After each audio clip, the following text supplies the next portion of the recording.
बालेश्वर माकलपुर छक जगा भाई ये फेमस मिक्सचर चपटे अच्छी बहुत ही टेस्टी मिक्सचर से बनाती एक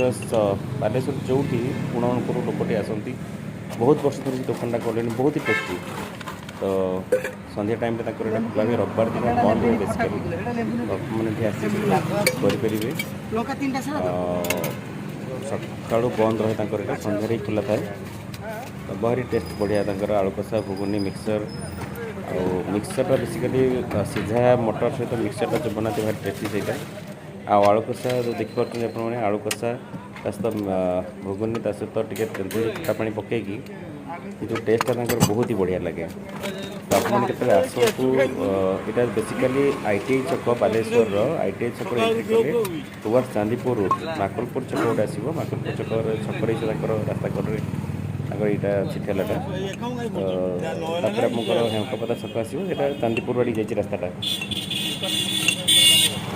ट्राए करूँ निश्चित भल लगे आपको तो एमती स्ट्रीट फूड्र ब्लॉग जब किसी मत आसे मुझे डेफिनेटली पाखे पहुँचेबी नुआ कर चेष्टा कर सपोर्ट एंड भल पाइबा सहयोग निहाती दरकार